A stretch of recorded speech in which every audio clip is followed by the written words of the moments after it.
తాకట్లో ఉన్న మీ బంగారాన్ని విడిపించి ఆ రోజు ఆన్లైన్ రేటుకి కొంటాం. Sharma gold company.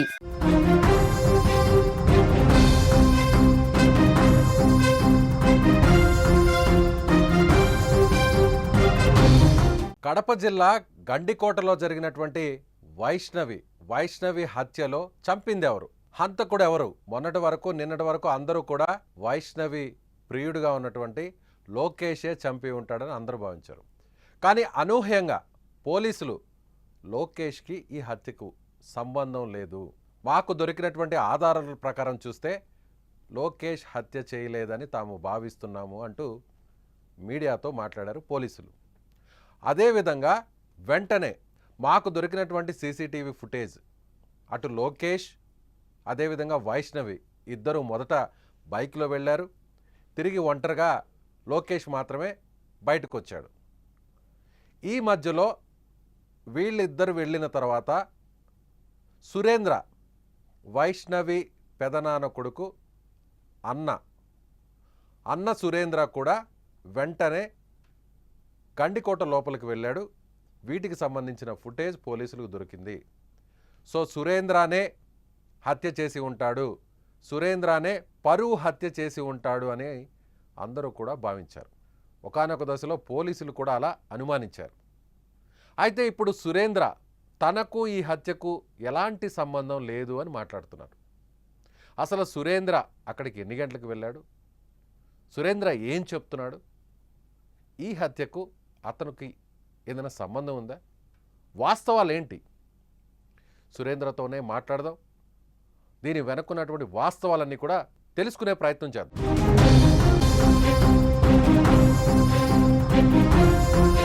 Hello, Surendra అండి మాట్లాడేది? నేను విజయ్ అండి, జర్నలిస్ట్ విజయ్, సుమన్ టీవీ నుంచి మాట్లాడుతున్నాను. చెప్పండి. సురేంద్ర, ఏం జరిగిందో డీటెయిల్డ్ గా ఒకసారి చెప్పగలరా? షూర్ చెప్పండి, ఏం జరిగింది? యాక్చువల్ గా మా పిన్ని మేము ఉండేది హనుమాన్ గుర్తుకురాం. సో మా పిన్ని వాళ్ళు ప్రొద్దుటూరు అయ్యారు ఉన్నారు, అంటే అమ్మాయి స్టడీస్ కోసం. ఓకేనా, స్టడీస్ కోసం అక్కడ చేరున్నారు. నా అమ్మాయి అక్కడి నుంచి కాలేజీకి వెళ్ళేది. సో యాక్చువల్ గా డైలీ మా తమ్ముడు, వాడు అంటే అమ్మాయి అన్న, వాడు వెల్టెక్ కాలేజ్, వైష్ణవి సొంత అన్న. అవునవును, వాడు వెల్టెక్ కాలేజ్ చదువుతున్నాడు. ఇంజనీరింగ్ పూర్తయింది ఈ సంవత్సరమే. సో సర్టిఫికేట్ కోసం వాడు చెన్నై వెళ్ళున్నాడు. సో యాక్చువల్గా వాడి ఇంటి దగ్గర రోజు వాడే దింపుతాడు అనమాట, కాలేజ్ దగ్గర పికప్ డ్రాప్. సో నిన్న సోమవారం మాత్రం వాడు వెళ్ళలేదు. వెళ్ళకుండా అంటే ఈ అమ్మాయి ఏమైందంటే కాలేజ్ ఒకటి వెళ్ళిపోయింది, కాలేజ్ వెళ్తున్నా అనేసి. సో మా పిన్ని మా విలేజ్ కి వచ్చింది అనమాట, డాక్రా డబ్బులు కట్టుకోవడానికి. మా విలేజ్ కి వచ్చింది. తర్వాత ఏమైందంటే 9:30 ఆ మధ్యలో వీళ్ళు కాలేజ్ నుంచి మా బాబాయ్ కాల్ వెళ్ళింది, వైష్ణవి కాలేజ్ రాలేదనేసి. అప్పుడు మా బాబాయ్ మా పిన్నికి కాల్ చేశాడు. అంటే మా పిన్ని అప్పుడు విలేజ్ వచ్చేసింది మా ఊరికి, నేను ఈ ఊర్లోనే ఉన్నాను. సో మా పిన్ని అరే బాబాయ్ కాల్ చేశాడు, కాలేజ్ వెళ్ళి ఫోన్ చేశాడు అంటే పాప కనపడలే, అదే కాలేజ్ రాలేదనేసి. అంటే సో ఉండు ఒక నిమిషం అనేసి, నేను ఆల్రెడీ ఇంత ముందు లోకేష్ వాడు మా అమ్మాయిని ట్రాప్ చేస్తున్నాడు. ఎన్ని సంవత్సరాల నుంచి రిలేషన్ ఉంది సురేంద్ర ఇప్పుడు మీ చెల్లెలు వైష్ణవికి లోకేష్ కి? నాకు తెలిసినంత వరకు అయితే 1 year. అంటే మేము మధ్యలో వార్నింగ్ ఇస్తున్నాము, అంటే మాకు తెలిసినప్పుడు ఏదైనా జరుగుతుందని తెలిసినప్పుడు మేము వార్నింగ్ ఇస్తున్నాం అనమాట. ఇంట్లో వాడికి ఇస్తున్నాము, ఇట్లా పాపకు కూడా. ఏమని ఇచ్చారు గతంలో, ఏమని చెప్పారు మీరు లోకేష్ గానీ వైష్ణవికి గానీ? ఏమైనా వార్నింగ్ ఇచ్చారు? ఎక్కువగా మీరే దీంట్లో ఇన్వాల్వ్ అయ్యారు, మీరే అతనికి వార్నింగ్ ఇవ్వడం కానీ లేదంటే వైష్ణవికి చెప్పడం కూడా మీరే చేశారని చెప్తున్నారు. నా సరిగ్గా నేను చెప్పుకుంటూ వచ్చాను సార్. ఏమని చెప్తున్నాను, ఆల్రెడీ ఏంటంటే నా own sister love marriage. So ఆ అమ్మాయి వెళ్ళినప్పుడు ఈ అమ్మాయికి తెలుసు అనమాట మేము ఇంట్లో ఎంత బాధపడ్డాము ఏందనేది. సో నేను అమ్మాయికి చెప్పాను, చూసావా ఇప్పుడు వెళ్ళిపోయింది, నువ్వు కూడా ఇలా చేసినావంటే కడుపు కోత చూసినావు కదా, తల్లిదండ్రులు ఎంత బాధపడుతున్నారు అనేది చెప్పేవాళ్ళం సార్. నేను ఇలా చేయను నేను అనేసి అమ్మాయి బాగా మోటివేట్ చేసేవాళ్ళం ఏదని చెప్పేసి. కౌన్సిలింగ్ ఇచ్చారు? కౌన్సిలింగ్ ఇచ్చాను సార్. ఇంకా తిరగను లోకేష్ తో దూరంగా ఉంటానని కూడా చెప్పింది. చెప్పింది మా బాబాయ్ కూడా మీద కూడా కొట్టేసింది. కాలేజ్ వాళ్ళు కాల్ చేస్తుంటే నేను మా పిన్ని కాలేజ్కి వెళ్ళాము. అంటే ఇప్పుడు మధ్యలో ఒక విషయం సురేంద్ర, ఈ విషయం ఈ అబ్బాయితో తిరుగుతుంది మీ చెల్లి అనే విషయం తెలిసే మీ సొంత గ్రామం నుంచి తీసుకువెళ్ళి ప్రొద్దుటూరులో పెట్టారు ఫ్యామిలీ మొత్తాన్ని అంటున్నారు, నిజమేనా? అవును సార్, ఇది కూడా మెయిన్ కారణం. ఇది కూడా స్టడీ దెబ్బ ఎఫెక్ట్ అవుతుంది వీడి వల్ల అనేసి అక్కడికి వెళ్ళాను. ఓకే. అక్కడికి వెళ్ళాక మళ్ళీ కూడా తనతో తిరుగుతుందన్న విషయం మీకు కానీ లేదంటే వైష్ణవి ఫ్యామిలీ మెంబర్స్ అంటే వాళ్ళ ఫాదర్ మదర్కి కానీ బ్రదర్కి కానీ ఏమైనా తెలుసా? ఎవరికి తెలియదు సార్. తెలీదు. మొన్నే తెలుసుకున్నారు. ప్రొద్దుటూరు చేరిన తర్వాత మళ్ళీ వీడు ట్రాప్ చేస్తున్నాడు అనే విషయం అయితే ఎవరికి తెలియదు. మొన్నే తెలిసింది మీకు? ఒకసారి లాస్ట్ వీక్ అలా ఈ అమ్మాయి కాల్ చేసింది అనేసి మా తమ్ముడు కూడా మళ్ళీ ఎందుకు చేసినావు అంటే లేదు నేను చేయలేదండి. మళ్ళీ ఇదేంది హిస్టరీ అంటే లేదు లాస్ట్ వీక్ విలేజ్ వెళ్ళినప్పుడు వేరే వాడు లోకేష్ లవర్ పోతుంది అనేసి అన్నాడు. సో నేను మనకి లోకేష్ వార్నింగ్ ఇద్దామనేసి నేను కాల్ చేసిన, వాళ్ళు లిఫ్ట్ చేయలేదు అన్నాడు. అది సార్ అప్పుడు కూడా మా తమ్ముడు వార్నింగ్ ఇచ్చాను, ఏం అవసరం లేదు కామ్గా ఉండు చేయకని చెప్పినాను. ఓకే. అంటే మీరు లోకేష్ కి వైష్ణవి దూరంగా ఉంది, ఇద్దరి మధ్య సంబంధం తెగిపోయిందనే నమ్మారు? నమ్మాను సార్. ఓకే. మీరు కానీ లేదంటే లోకేష్ ఫాదర్ మదర్ కానీ? లోకేష్ ఫాదర్ మదర్ వాళ్ళు ఏమైందంటే యాక్చువల్లీ వాళ్ళ ఇంట్లో ఏదైనా చెప్పాను మీ అబ్బాయి ఇలా చేస్తున్నాడు అనేసి, చంపుకుంటారేమో చెప్పుకోపోండి ఆయన అంటున్నారు సార్ వాళ్ళ పేరెంట్స్. ఎప్పుడైనా ఏమో వాళ్ళు చెప్పినామంటే చంపుకోపోండి అంటారు సార్. అంటే చంపుకోండి అనే మాట ఎందుకు వస్తుంది? ఆ మాట ఎందుకు? ఎందుకని ఇంట్లో వాళ్ళు వాడిని వదిలేసినారు సార్. వాడు అన్ని అలవాట్లు ఉన్నాయి వానికి, ఏడు ఉన్నాయి. విలేజ్ లో మీరు మా విలేజ్ కి వచ్చి కూడా మీరు అడగండి సార్, ఎవరు అడిగినా చెప్తారు వాడి బ్యాక్గ్రౌండ్ ఏందనేది, ఎలాంటి వాడు అనేది. ఓకే. ఇప్పుడు సురేంద్ర మీకు మీ చిన్నమ్మకి ఫోన్ వచ్చిన తర్వాత లేదంటే మీ బాబాయ్కి ఫోన్ వచ్చిన తర్వాత ఆ తర్వాత మీ చిన్నమ్మకి తెలిసి మీకు చెప్తే మీరు అందరు కలిసి అక్కడికి వెళ్ళారా కాలేజ్ దగ్గరికి? కాలేజ్ దగ్గరికి వెళ్ళాను సార్. అంటే మీరు అనుమానంతో వెళ్ళారా లేదంటే మామూలుగా మీరు ఎందుకు వెళ్ళారు? జనరల్గా వెళ్తే వాళ్ళ మదరో ఫాదరో వెళ్ళాలి, మీరు ఎందుకు వెళ్ళారు? మా బాబాయ్ ఎరుంటలో పని చేస్తాడు సార్. సో నేను ఇంటి దగ్గరే ఉన్నా. అమ్మాయి కాలేజీ రాలేదంటే ఇంకా భయంతో అన్న వాళ్ళు ఎవరు పోరా సార్ మీరు చెప్పండి. ఓకే. సో భయంతోనే వెళ్ళారు, కాలేజీకి రాలేదంటే భయంతోనే వెళ్ళారు. ఎక్కడికి వెళ్ళింది ఏంటి అని? అంటే లోకేష్ తో వెళ్ళి ఉంటుందనే డౌట్ ఏమన్నా ఉందా మీకు అప్పుడు? అవును సార్ డౌట్ వచ్చింది. నేను మా పిన్ని ఎప్పుడైతే చెప్పిందో అమ్మాయి కాలేజీకి రాలేదనేసి నేను వెంటనే లొకేషన్ ఫోన్ చేశాను, నెంబర్ ఉంటే. ఆ నెంబర్ రీచ్ అవ్వలేదు, అంటే ఆ నెంబర్ పని చేయలేదు సార్ నా దగ్గర ఉండేది. సో అనేసి నేను వాళ్ళ మామకి చేశాను. అంటే వాళ్ళ మామకి వీడి వల్ల మాకు ఇష్యూ అవుతుంటే వాళ్ళ మామ కూడా మధ్యలో ఉన్నాడు అనమాట. వాడిని చెప్తుంటాను వీడు ఏదైనా చేస్తే. సో వాళ్ళ మామకి కాల్ చేస్తే లేడు వాడు కడపకి వెళ్ళాడని చెప్పాడు సార్, ఐటీకి ఏదో ఫీజు కట్టడానికి అనేది చెప్పాడు. ఎన్ని గంటలు అప్పుడు చేశారు మీరు? అప్పుడే సార్ మాకు ఇష్యూ ఎప్పుడైతే తెలిసిందో ఆ టైంలోనే చేస్తున్నాం, 9:40 ఆ టైంలో. 9:40. ఇప్పుడు 9:40 అప్పుడు లోకేష్ వైష్ణవి అక్కడికి గండికోట లోపలికి వెళ్ళున్నారా ఆల్రెడీ ఆ టైంకి? అది మనకు తెలియదు సార్. సీసీలో చూసింటే ఇన్ టైము 8:20 నుంచి 8:30 లోపు ఉంది సార్ ఆ సీసీలో. సో మీరు ఫోన్ చేసిన టైంలో అక్కడే ఉన్నాడు లోకేష్?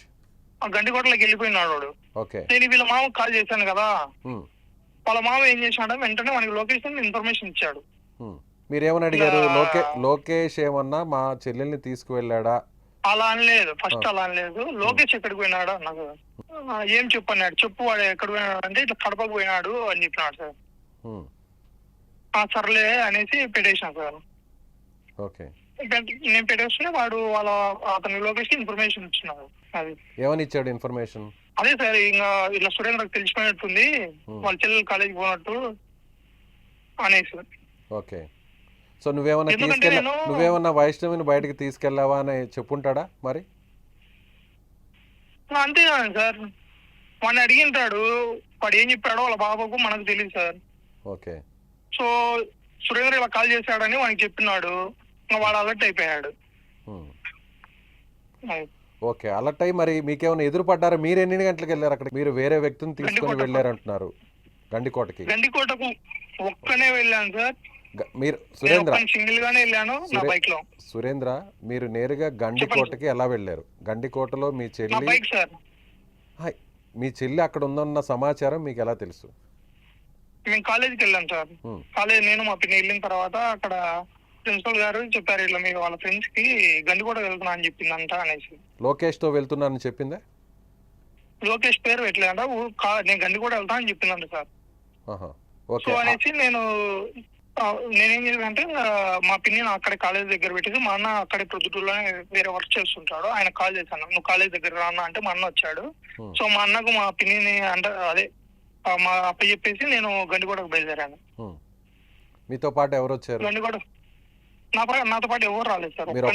ఒక్కరే వెళ్ళారు? నేను ఒక్కనే వెళ్ళాను. ఓకే. తోడు కూడా ఎవరిని తీసుకెళ్ళలేదా మీరు? ఎవరు తీసుకోలేదు సార్ అసలు. ఓకే. ఎన్ని గంటలకు వెళ్ళారు మీరు? గండికోటకి దగ్గరికి మీరు ఎన్ని గంటలకు వెళ్ళారు ఎగ్జాక్ట్‌గా? దాన్ని ఎగ్జాక్ట్ చూడాలి సార్ సీసీలో. అది ఓకే. సుమారుగా అప్రాక్సిమేట్లీ ఎన్ని సుమారు గంటలకు అంటే వెళ్ళారు? 11:47 అట్లా ఉండొచ్చేమో సార్. 11 చూడాలి, అది ఇన్ బిట్వీన్ ఇదే ఉండొచ్చు. హ్మ్.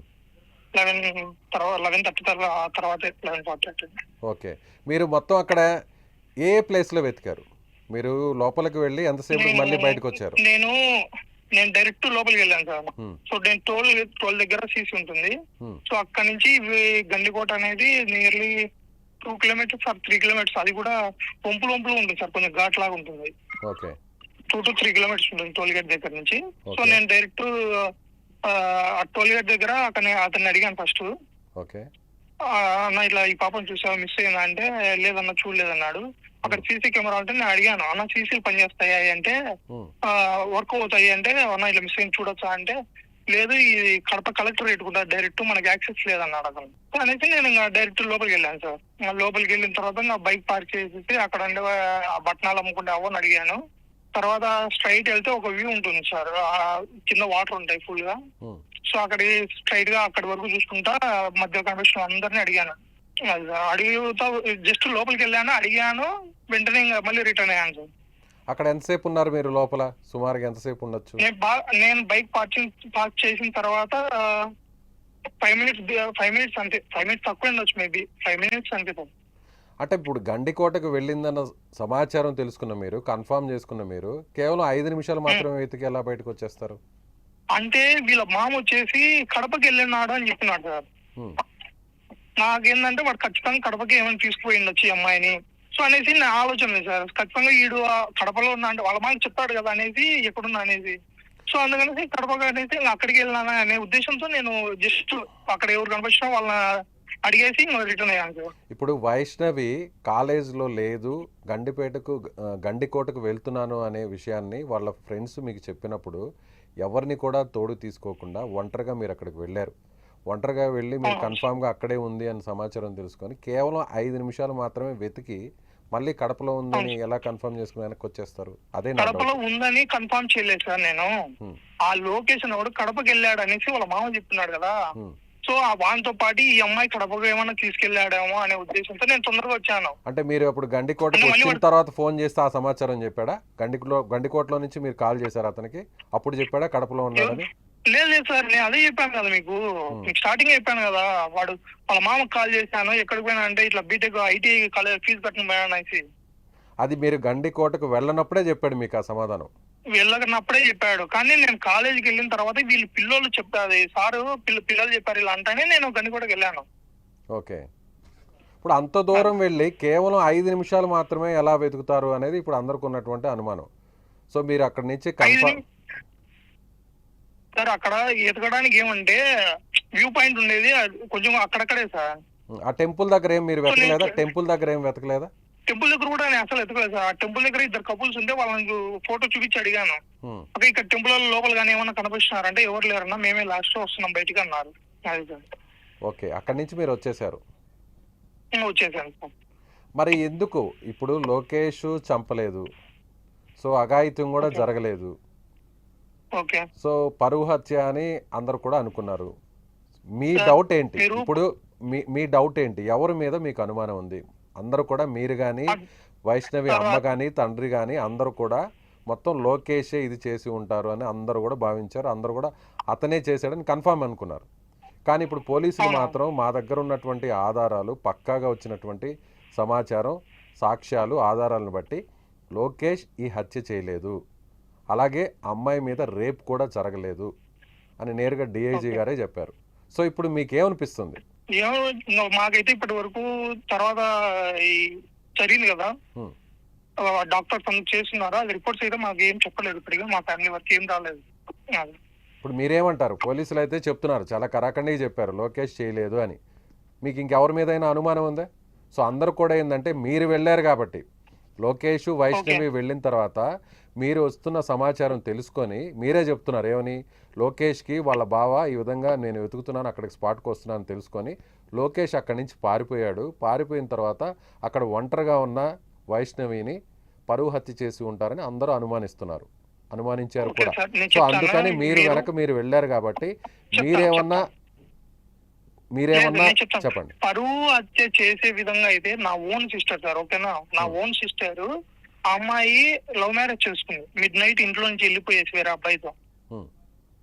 ఒకవేళ నేను చేయాలనుకుంటా, నేను చేయాలనుకుంటే అప్పుడు నా చెల్లినైనా నేను చేయగలను నేను సార్. మీరు ఆలోచించండి, నా ఓన్ సిస్టర్ కూడా నేను చేయలే. ఇప్పుడు నా చెల్లెలు నా ఇంట్లో మా ఇంటికి వస్తుంది, ఆల్రెడీ కలుసుకున్నాం, నా మ్యారేజ్ అయిన తర్వాత కలుసుకున్నాము, పాప ఉంది, మేము హ్యాపీగా ఉన్నాం. చేయాలంటే ఆ ఉద్దేశం ఎందుకు ఉంది సార్? అలాంటి ఆ ఉద్దేశాలు ఉండేది అది వేరు, ఆ మనిషి అలాంటివి వేరు. వాడు ఏదైనా ఈ గాంజా ఈ అలవాట్లు అన్నిటికీ తెగించినప్పుడు మాత్రమే అలా నీచంగా పైన పనులు చేయగలరు. ఎవరైనా సార్ ఎలా సార్? ఇప్పుడు మీరు నా ఇంట్లో కనుక్కోండి, నా చెల్లెలను నా వయసు నేను ఎలా చూసుకున్నానో అడగండి. ఆ అమ్మాయిని నేను మరి అంత ఘోరంగా నేను ఎలా చంపుతాను సార్? మరి అంత ఘోరంగా అసలు పరువు హత్య అంటే ఆ బాధతో పరువు తీసేస్తుందేమో, ఇలా జులాయిగా తిరిగే వ్యక్తితో ఎన్నిసార్లు చెప్పినా కూడా తిరుగుతుంది, మోసం చేసి మళ్ళీ కూడా మమ్మల్ని మోసం చేసి ఊరు నుంచి సొంత ఊరు వదిలిపెట్టుకొని ఒడ్డుటూరు తీసుకొస్తే మళ్ళీ కూడా ఇప్పుడు లోకేష్తో తిరుగుతుంది. ఇలా చెప్పా పెట్టకుండా గండిపేట ఇలాంటి జనసంచారం లేని ప్లేస్కి వచ్చింది అని ఆ బాధతో ఆవేశంతో ఆ కసితో ఏమైనా చేసుంటారని. అలా కాదు సార్, లేదు సార్. వారు అమ్మాయిని ఎలా అంటే మేము చెప్పిన తర్వాత అబ్బాయి బాగా మోటివేట్ అయిపోతుంది, మా కాళ్ళు పట్టుకొని కూడా ఎప్పుడే కానీ చేయని ఉంటుంది, మా బాబాయ్ మా పిన్ని కాళ్ళు పట్టుకొనేసి. వాడేం చేస్తాడు తర్వాత కోసుకుంటా, నేను కోసుకుంటే మీ అమ్మ మీ నాయన అందరు జైలు పోతారంటారు సార్. అమ్మాయి భయపడిపోతుంది. ఎప్పుడైనా చెప్పిందా అమ్మాయి ఈ విధంగా నన్ను వేధిస్తున్నాడు, టార్చర్ పెడుతున్నాడు, వెంటబడుతున్నాడు అని ఎప్పుడు చెప్పిందా? చెప్పింది, ఈ విషయం మాకు చెప్పింది సార్, ఇంట్లో కూడా చెప్పింది, వాళ్ళ పేరెంట్స్ కూడా చెప్పింది. ఎందుకు ఇలా చేసినా కూడా మరి మేము ఇంత చెప్తాను కూడా మళ్ళీ ఎందుకు అంటే ఇలా చేస్తున్నాడు, ఏం చేయాలి అనేసి. నేను ఆ అబ్బాయిని సార్, ఆ అబ్బాయిని లొకేషన్ కూడా అడగండి, చెప్తూనే వచ్చాను. అని ఏ రోజు నేను కొట్టను కూడా కొట్టలే, మాటలతోనే చెప్తున్నాను సార్. నేను అసలు చేయి చేసుకుంటాను, నాకు అంత దూరము పెట్టుకుని ఏమున్నా ఫస్ట్ మాటలతోనే చెప్తాను నేను. ఓకే, పోలీసులు ఏమన్నా మిమ్మల్ని పిలిచి మాట్లాడడం జరిగిందా సురేంద్ర? పోలీసులు ఏమన్నా మిమ్మల్ని పిలిచి మాట్లాడడం జరిగిందా? మీ దగ్గర నుంచి ఏమన్నా సమాచారం? గారు స్టేట్మెంట్ తీసుకున్నారు, ఎలా వచ్చావు ఏంటి, ఎక్కడెక్కడ చూసావు ఏంటి అనేది అడిగారు, చెప్పాను. సో అలాగే మీరు ఒక విషయాన్ని కూడా చెప్పారు, అతను ఫోన్ తీసుకొని అతని ఫోన్ లాక్ కూడా ఓపెన్ చేయండి, దాంట్లో గూగుల్ మ్యాప్స్ లో సెట్టింగ్స్ ఓపెన్ చేస్తే ఎక్కడెక్కడ తిరిగాడు అనే లొకేషన్స్ కూడా వస్తాయి. సో మీరు పూర్తిగా వాటి మీద ఒక అవగాహన ఉంది మీకు, అంటే లొకేషన్ అక్కడికి వెళ్తే ట్రేస్ అవుట్ అవుతుంది, ఫోన్ అక్కడ చదువుకున్న సార్, ఆమె గ్రాడ్యుయేటెడ్ సార్, ఓకేనా. నేను ఆ మాత్రం నేను అందుకనేసి నేను ఫోన్ చేస్తే ఆ ఫోన్ వాళ్ళ బావ దగ్గర వచ్చింది, వాళ్ళ బావనే నాకు నెంబర్ ఇచ్చాడు. నేను ప్రెజర్ చేస్తే లొకేషన్ నెంబర్ కావాలనేసి, తర్వాత ఆ నెంబర్ కి నేను పదే కాల్ చేస్తే వాళ్ళ బావనే ఎత్తాడు, నాకు ఎవరైతే నెంబర్ ఇచ్చాడో ఆ అబ్బాయి ఎత్తి, అతను అప్పుడే ఆ టైంలో ఏమన్నాడంటే ఇసుక తోలుతున్నాడు అని చెప్పాడు సార్. అంటే అప్పటికి వాడు ఇంటి దగ్గరకు వచ్చేసాడు. అప్పుడు వాళ్ళ బావ ఫోన్ ఇచ్చినప్పుడు నేను రిటర్న్ ఉన్నా గండికోట నుంచి.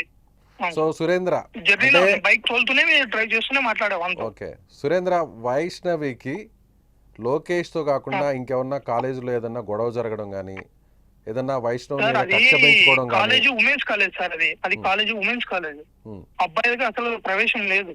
అది సార్ మరి ఎవరికి అంత కక్ష ఎవరికి ఉంటుంది? అదే సార్ అర్థం కాలేదు. మేము మా ఊర్లో కూడా మేము ఎవరికి హాని చేసేవాళ్ళం కాదు సార్, మాకు పరుగుల కుటుంబం. మీరు కావాలంటే మా బ్యాక్గ్రౌండ్ అనేది కూడా మా విలేజ్ కి వచ్చి మీరు ఇంటరాగేట్ చేసుకోండి. మీరు ఇప్పుడు ఏమనిపించింది, మీరు అక్కడికి పోలీసులు ఆ డెడ్ బాడీని ట్రేస్ అవుట్ చేసేటప్పుడు మీరు కూడా అక్కడే స్పాట్ లో ఉన్నారు అని చెప్తున్నారు, మీరే అక్కడికున్న ఆధారాలను కూడా పోలీసులు చూపించారంటున్నారు. నేను కాదు సార్ చూపించింది, మా పెదనాన్న కొడుకు సార్ చూపించింది. నేను ఎస్ఐ గారు ఇంకో కానిస్టేబుల్ వేరే స్పాట్ సైడ్, అంటే అక్కడ వేరే సైడ్ లొకేషన్ లోనే వేరే సైడ్ వెళ్ళాము. ఈ మా అన్న ఇంకో కానిస్టేబుల్ ఇంకొక అన్న వేరే సైడ్ వెళ్ళారు చెక్ చేసుకుంటూ, వాళ్ళకి అమ్మాయి కనబడింది. ఓకే, అలాగే వైష్ణవి తల్లి కూడా సుమన్ టీవీతో మాతో మాట్లాడుతూ ఒక విషయాన్ని చెప్పింది. సో లోకేష్ వైష్ణవి ఇద్దరు వెళ్ళిన తరువాత వేరే ఇద్దరు కూడా బైక్ లో వెళ్ళారు, గుర్తు తెలియని వ్యక్తులు. ఆ ఇద్దరు వ్యక్తులకి లోకేష్ కి సంబంధం ఉంది, వాళ్లే గ్యాంగ్ రేప్ చేసి చంపేశారు, సామూహికంగా అత్యాచారం చేసి మరి దారుణంగా చంపారు అని వైష్ణవి తల్లి సుమన్ టీవీతో చెప్పింది. అలాంటి అనుమానం ఏమన్నా ఉందా? ఆ కోణంలో పోలీసులు ఆల్రెడీ నెంబర్ ఏ వెహికల్ వచ్చాయని నెంబర్ ప్లేట్ నోట్ చేసుకున్నారు. సో అది చెక్ చేసి వాళ్ళు చెప్పాలి. ఓకే, సో ఫైనల్ గా మీకు ఇప్పుడు లోకేష్ కాదని పోలీసులు తేల్చేశారు, మీకు ఎవరి మీద అయినా అనుమానం ఉందా? ఊర్లో అవును, గొడవలు ఇంకా కావచ్చు, next లేదంటే ఎవరు లేదు సార్. వైష్ణవి తండ్రి విషయంలో ఏదన్నా వేరే మాకు వాళ్ళతో ఎవరితో గొడవ పడడం గొడవ కానీ, లేదు సార్. తల్లిదండ్రులు వేరే మాకు ఆస్తి గొడవలు కానీ, సార్, మా లేదంటే ఫ్యామిలీ ఏదన్నా అదే వేరే చెప్తున్నా విభేదాలు కానీ, అలాంటివి ఏమన్నా గ్రామస్తులతో కానీ మాకు వ్యాపారాల్లో కానీ ఏమైనా ఉన్నాయా? ఏమి లేదు సార్. మాకు చంపుకుంటేంత విభేదాలు మా కుటుంబంలో ఎవరికి లేవు. మీరు చంపుకోవడం ఓకేనా? కాదండి, మేమందరం- అంటే మీతో మీ చెల్లెళ్ళు తల్లిదండ్రులతో లేదా మీ చెల్లెలతో ఇటీవల ఎవరన్నా గొడవ పడడం కానీ, ఏదైనా కక్ష లేదు లేదు పెంచుకోవడం అలాంటి కానీ? ఏమేం లేదు. లేదు లేదు అలాంటి ఏం లేదు సార్. ఓకే, ఫైనల్గా ఏమనుకుంటున్నారు? ఫైనల్గా ఏం చెప్పదలుచుకున్నారు? ఏం లేదు యాక్చువల్గా ఇప్పుడు ఏంటంటే నా అందరూ చాలా మంది నేనే ఏదో చేశాను నిందితున్నా అంటున్నారు సార్. హ్మ్. నేను పూర్తి సహకారం అందిస్తున్నాను అని చెప్తున్నాను. ఓకేనా, నేను దేనికైనా రెడీగా ఉన్నాను, నేను ఎక్కడికి వెళ్ళలేదు, ఊర్లోనే ఉన్నాను, పూర్తి సహకారం అందిస్తున్నాను అని చెప్తున్నాను. ఇప్పుడు మీరు ఎక్కడున్నారు? కానీ కొన్ని ఛానల్ ఇక్కడే ఉన్నాను సార్, మా విలేజ్ లోనే ఉన్నాను, మీ సొంత ఊర్లోనే ఉన్నారు? సొంతూరులోనే ఉన్నాను.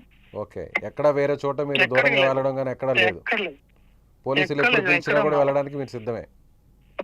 పోలీసు వాళ్ళు ఆల్రెడీ ఉంది సార్, ఇక్కడ మా కానిస్టేబుల్స్ కూడా ఉన్నారు. మీ పక్కన ఉన్నారా కానిస్టేబుల్స్? మీ చుట్టుపక్కల పక్కన ఉన్నారా? పక్కన లేదు, ఇక్కడ సరౌండింగ్స్ లో వాళ్ళు తిరుగుతున్నారు. నేను ఎక్కడ వెళ్ళలేదు, నాకు ఏం అవసరం ఏం లేదు సార్, ఇదే ఉన్నాను. Okay, right. ఓకే సురేంద్ర, మళ్ళీ కాంటాక్ట్ చేస్తాం. ఎస్, ఇది సరిగ్గా సురేంద్ర చెప్తున్నటువంటి మాటలు. ఇది సుమన్ టీవీతో ఫోన్లో మాట్లాడుతూ అనేక విషయాలను అతను మాట్లాడాడు. తన చెల్లిని, ప్రాణంతో సమానంగా చూసుకున్నటువంటి చెల్లిని నేనెందుకు చంపుతాను, చంపాల్సిన అవసరమే లేదు, తన సొంత చెల్లే వేరే ప్రేమ వివాహం చేసుకుంటే ఆమెను పల్లెత్తు మాటం లేదు, తర్వాత నా వివాహం అయిన తర్వాత ఆమెతో కూడా కలిసిపోయాము, ఇప్పుడు అందరం కూడా సంతోషంగా ఉన్నాం. సో నా తోడబుట్టినటువంటి చెల్లినే నేను దగ్గర తీసుకున్నాను. అలాంటిది మా పెదనాన్న, మా చిన్నాన్న కూతురు కుమార్తె చెల్లెటువంటి వైష్ణవిని నేను ఎందుకు చంపుతాను, ఇంత దారుణంగా చంపాల్సినటువంటి అవసరం నాకు లేదు లేదు లేదు అని సురేంద్ర చెప్తున్నాడు. అందరూ కూడా ఇది పరువు హత్య అయి ఉంటుందని, నేను అటువైపు వెళ్ళాను కాబట్టి, వెతికే క్రమంలో నేను అక్కడికి వెళ్ళాను కాబట్టి, అప్పటికే లోకేష్ అక్కడి నుంచి బయటకు వచ్చేసాడు కాబట్టి నేనే అక్కడ వైష్ణవిని చంపేశాను అని చాలామంది నన్నే అనుమానిస్తున్నారు. నాకు వైష్ణవి హత్యకు సంబంధం లేదు, నేను వెళ్ళినటువంటి మాట వాస్తవమే, నేను కేవలం అక్కడ 10 నుంచి 20 నిమిషాలు మాత్రమే ఉన్నాను గండికోటలో, వెంటనే మళ్ళీ తిరిగి నేను కడపకు వెళ్ళుంటారేమో అనే ఉద్దేశంతో నాకు కనిపించకపోవడంతో అక్కడి నుంచి నేను వెనుతిరిగాను, దయచేసి అర్థం చేసుకోండి, నేను నా చెల్లెల్ని చంపాల్సిన అవసరం లేదు అంటూ సురేంద్ర చెప్తున్నాడు. సురేంద్ర వాదనలో వాస్తవం ఎంత? సురేంద్ర చెప్పేటువంటి ప్రతి మాటను కూడా పోలీసులు నిజంగానే నమ్మారా? ఎస్, పోలీసులు కూడా స్టేట్మెంట్ తీసుకున్నారు, రికార్డ్ చేశారని చెప్తున్నారు. నేను చాలా స్వేచ్ఛగా ఉన్నాను, ఎక్కడ కూడా పోలీసుల నిర్బంధంలోనో అదుపులోనో లేను, తన గ్రామంలోనే ఉన్నాను, ఎక్కడికి పారిపోలేదు, నిజంగా నేను తప్పు చేసి ఉంటే, నిజంగా ఆ హత్యకు నాకు సంబంధం ఉంటే నేను పారిపోవాల్సినటువంటి పరిస్థితి కదా, కానీ పారిపోలేదు, ఊర్లోనే ఉన్నాను, గ్రామంలో ఉన్నాను, పోలీసులకి ఎప్పటికైనా సరే ఏ విషయంలో అయినా సరే దర్యాప్తులో విచారణలో సహకరిస్తాను అంటూ కరాఖండిగా చెప్తున్నాడు సురేంద్ర. సో ఇప్పటికీ కూడా ఆ మిస్టరీ కొనసాగుతుంది. పోలీసులేమో ఈ హత్యకు లోకేష్కు సంబంధం లేదు, లోకేష్ హత్య చేయలేదు, తమకు దొరికినటువంటి ఆధారాల ప్రకారం లోకేష్ హత్య చేయలేదు అంటూ పోలీసులు మీడియాకు చెప్పారు. మరి ఎవరు హత్య చేశారు చూద్దాం, పోలీసులు ఏం చెప్తారో, పోలీసుల దర్యాప్తులో వాస్తవాలు ఏంటో బయటకు వస్తాయి. సో వైష్ణవికి సంబంధించిన హత్య కేసులో ఇంకా సస్పెన్స్ కొనసాగుతుంది. సురేంద్ర మాత్రం సుమన్ టీవీతో చాలా కరాఖండిగా చెప్పాడు, నేను పరువు హత్య చేయలేదు, ఈ హత్యకు నాకు సంబంధం లేదు. ఎస్, 3 రోజుల నుంచి సస్పెన్స్ కొనసాగుతుంది. మీరేమనుకుంటున్నారు? చాలా కరాఖండిగా గట్టిగా చెప్తున్నాడు సురేంద్ర, ఈ హత్య తాను చేయలేదని చెప్తున్నాడు. మరోవైపు పోలీసులు కూడా ప్రియుడు లోకేష్ ఈ హత్య చేయలేదు అని చెప్తున్నాడు. ఏం జరుగుతుంది? మీ అభిప్రాయాన్ని కామెంట్ బాక్స్లో తెలియచేయండి.